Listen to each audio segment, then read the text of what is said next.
Hello नमस्कार दोस्तों। Free digital study में आपका स्वागत है। आप पढ़ रहे हैं कक्षा 12वीं एनसीईआरटी गणित, जिसमें आप अध्याय 2 प्रतिलोम त्रिकोणमितीय फलन की प्रश्नावली 2.2 के अंतर्गत उदाहरण छठवा देखते हैं। तो देखिए कहा गया है कॉट इनवर्स 1/करणी के अंदर x वर्ग माइनस 1 को सरलतम रूप में हमें लिखना है और x का मान 1 से बड़ा है।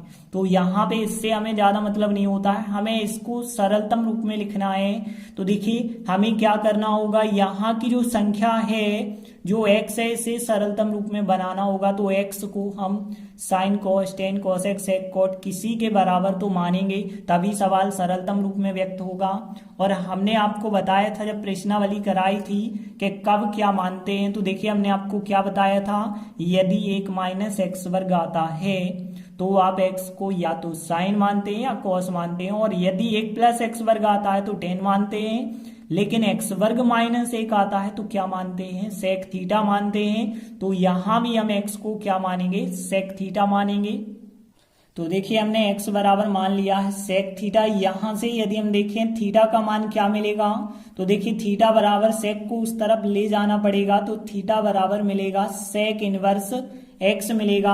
अब देखिए जो हमें सवाल दिया गया है उसे हम सरलतम रूप में व्यक्त करेंगे।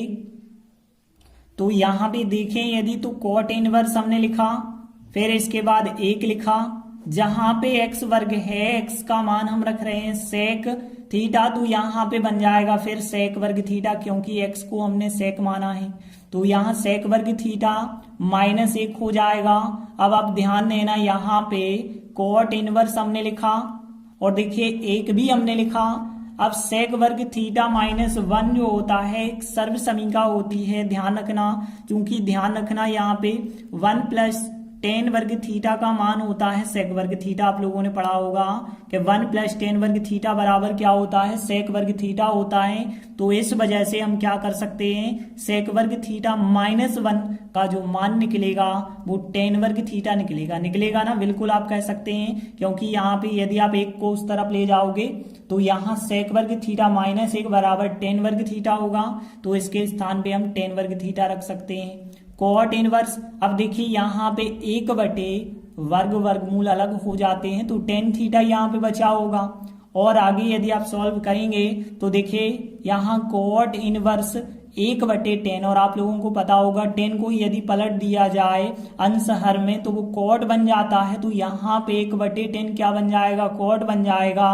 और यहाँ पे कॉट और कॉट इनवर्स भी आपस में कट जाएंगे, तो यहाँ पे केवल थीटा बचा होगा। और जो थीटा बचा होगा थीटा का मान आप वापस रख दें, तो यहाँ थीटा का मान कितना है, सेक इनवर्स एक्स है। तो सेक इनवर्स एक्स यही हमारा सरलतम रूप हो जाएगा।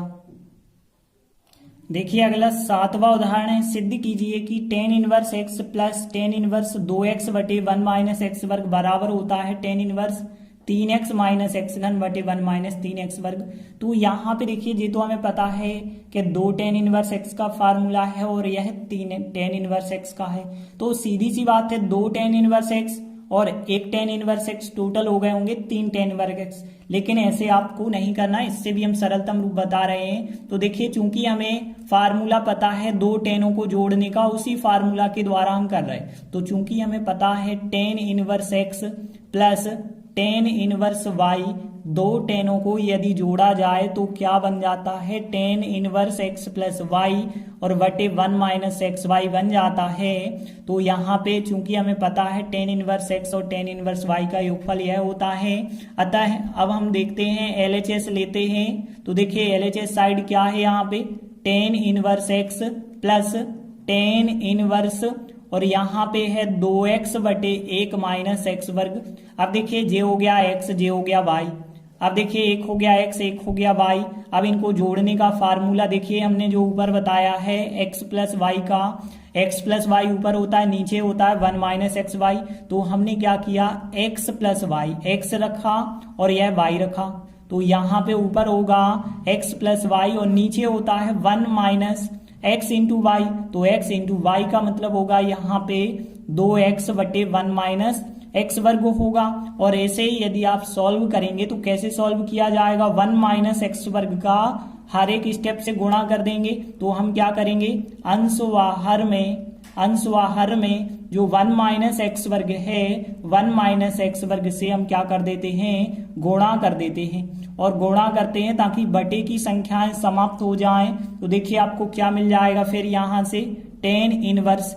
देखिए जब x में आप गुणा करेंगे 1 माइनस एक्स वर्ग का तो यहाँ पे आएगा x, और x का जब आप x वर्ग से करेंगे तो x घन आएगा। यहाँ पे ध्यान देना, इस संख्या में यदि आप 1 माइनस एक्स वर्ग से गुणा करेंगे तो नीचे की संख्या कट जाएगी, केवल बचा होगा 2x। और यहाँ पे बटे में यदि हम देखें 1 में यदि इस संख्या से गुणा करोगे तो कुछ भी नहीं कटेगा, केवल यही की यही संख्या आ जाएगी। और यहाँ पे देखिए जब इस संख्या में इससे गुणा करेंगे तो यह संख्या कट जाएगी, 2x इंटू एक्स, मतलब यहाँ पे 2x वर्ग आपको प्राप्त होगा। और आगे यदि आप सॉल्व करते जाते हैं तो देखिए यहाँ पे tan इनवर्स, यहाँ पे यदि आप देखें 1 और 2x हो गए 3x, और माइनस का x घन, और यहाँ पे देखिए 1 लिखा हमने, 1x वर्ग और 2x वर्ग, तो माइनस के हो गए फिर 3x वर्ग। तो इस प्रकार से हमें RHS प्राप्त हो जाता है, और यही हमें RHS में लाना था। तो देखिए LHS साइड लेने पर हमें RHS प्राप्त हो जाता है। तो इस प्रकार से हमारा सवाल सिद्ध हो जाता है। देखिए अगला उदाहरण 8वां देखते हैं। कॉस और कोष्टक के अंदर sec inverse x plus cosec inverse x, हमें जो है इसका मान ज्ञात करना है, जबकि बताया गया मापांक x का मान जो है 1 के बराबर है या फिर 1 से बड़ा है, तो इससे हमें कोई मतलब नहीं होता है। तो यहाँ पे देखिए इसका मान जो है बहुत सरल है ज्ञात करना।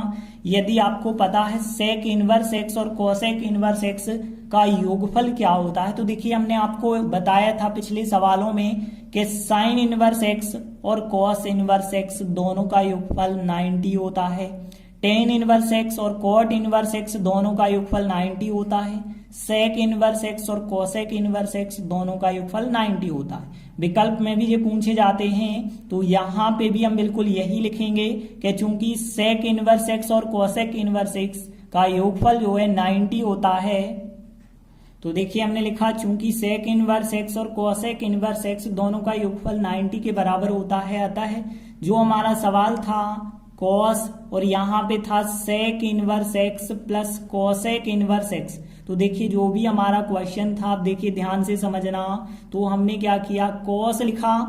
अब देखिए यहाँ पे इन दोनों का जो योगफल होता है वो कितना होता है 90 होता है, तो यहाँ पे हमने फिर 90 लिख दिया है π/2। अब देखिए यहाँ पे बन चुका है cos 90, और cos 90 का मान आपको पता होगा कितना होता है 0 होता है, और यही हमारा जो है अभीष्ट उत्तर हो जाएगा। तो इस प्रकार से हमने 3 महत्वपूर्ण उदाहरण समझे। अब हमारी प्रश्नावली 2.2 कंप्लीट होती है। आगे हम विविध प्रश्नावली शुरू करेंगे। तब तक के लिए धन्यवाद।